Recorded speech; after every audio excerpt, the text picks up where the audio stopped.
নমস্কার বন্ধুরা, কেমন আছেন আপনারা সবাই? সবাই ভালো তো? আর্মিস, আজ আমরা বিটিএস জাংকুকের একটা স্পেশাল ইন্টারভিউ ভিডিও দেখতে চলেছি, যেটা কিনা 2024-এ রিলিজ হয়েছে। এবং আপনারা নিশ্চয়ই জানেন যে বিটিএস এর জাংকুক এখন মিলিটারিতে আছে।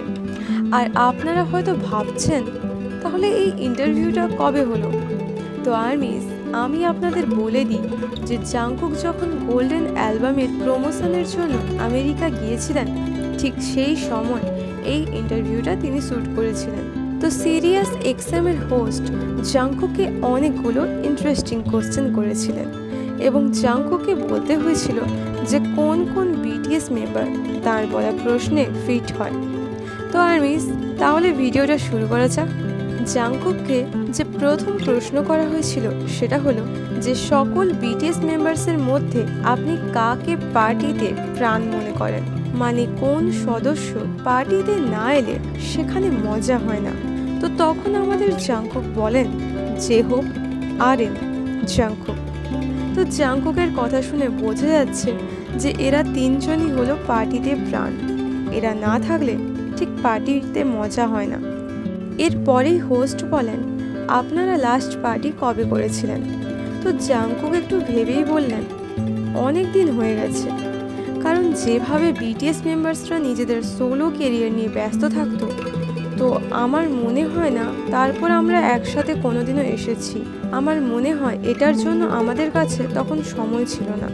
যখন আমরা কোনো কনসার্টে শ্যুট করতাম, আমরা লিস্টেনিং পার্টি রেখেছিলাম জেহোপের জন্য, যেখানে সকল বিটিএস মেম্বার্স ছিলেন। ওটাই আমাদের লাস্ট পার্টি ছিল। এর পরের প্রশ্ন জাংকুকে করা হলো যে এমন কোন বিটিএস মেম্বার আছেন যিনি স্টেজে সব থেকে বেশি ইমোশনাল হয়ে যান। আর এর উত্তরে জাংকুক বলেন জিমিন। ওটা হলো জিমিন।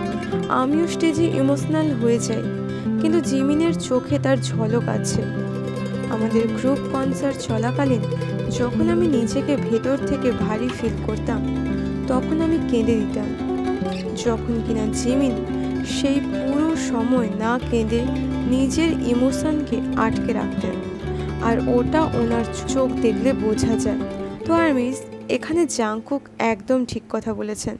কারণ লাস্ট কনসার্টগুলোতে আর্মিসরাও এটা লক্ষ্য করেছিল যে জিমিন স্টেজে ইমোশনাল হয়ে যান, অর্থাৎ তার চোখ দেখলে সেটা বোঝা যেত। এরপর হোস্ট জাংকুককে পরের প্রশ্ন জিজ্ঞেস করেন যে এমন কোন মেম্বার আছেন যিনি কিনা সব থেকে বড় পারফেকশনিস্ট, যার কিনা সব কিছুই পারফেকশনে চাই। এর উত্তরে জাংকুক বলেন, ওটা আমি হব। এর সাথে জাংকুক বলেন যে এটার মানে এই নয় যে আমি সব কিছুতেই পারফেক্ট, কিন্তু হ্যাঁ, আমি সব কিছুতেই পারফেক্ট হওয়ার চেষ্টা করি। এরপর জাংকুকে প্রশ্ন করা হয় যে গানে ব্রেকআউট হওয়ার সম্ভাবনা সবচেয়ে বেশি কোন মেম্বারের। তখন জাংকুক বলেন ভি। আমার মনে আছে যখন তিনি কয়েকবার এটি করেছিলেন, তিনি ওয়েটিং রুমে হঠাৎ গান গাইতে শুরু করেছিলেন। তিনি যে এই কাজটি করেছিলেন আমার এখনও মনে আছে। এরপর জাংকুককে প্রশ্ন করা হয় যে কোন মেম্বার সবার খাবার চুরি করে খায়। এর উত্তরে জাংকুক একেবারে সৎ হয়ে বলেন যে ওটা আমি লুকিয়ে সবাইকে অ্যাপ্রোচ করি আর ওদের ফোর্কস বা চপস্টিককে নেই আর খাই এবং তারপর আবার রেখে দিই। তখন হোস্ট বলেন, আর আপনাকে কেউ নোটিশও করে না? তখন জাংকুক বলেন, না, আসলে সবাই জেনে যায়। এরপর জাংকুককে কোশ্চেন করা হয় যে এমন কোন মেম্বার আছে যে কিনা ট্রাভেলিংয়ের সময় অনেক বেশি ওভার প্যাকিং করে। তখন জাংকুক বলেন, আমি প্রচুর পরিমাণে মেকআপ প্রোডাক্টস প্যাক করি। আর হ্যাঁ, জেহোপও, কারণ উনি এমনভাবে প্যাকিং করেন যাতে সব কিছু যেন ম্যাচিং হয়, যাতে ওনার ওভারঅল লুক একেবারেই অপরের সাথে ম্যাচ করে। এরপর হোস্ট জাংকুককে পরের প্রশ্ন জিজ্ঞেস করে বলেন যে এই প্রশ্নটা একটু টাফ হবে। আসলে সকল মেম্বার্সের মধ্যে কে সব থেকে বড় ফ্যাশনেবল মানুষ? এতে জাংকুক বলেন জেহোপ। আমি এটা বলতে পারি যে জেহোপের কাছে সব থেকে বেশি ড্রেসেস আছে, যেগুলো ওনার ওপর খুবই ভালোভাবে স্যুট হয়ে যায়, আর ওনাকে ওই সকল ড্রেসে খুব সুন্দর লাগে।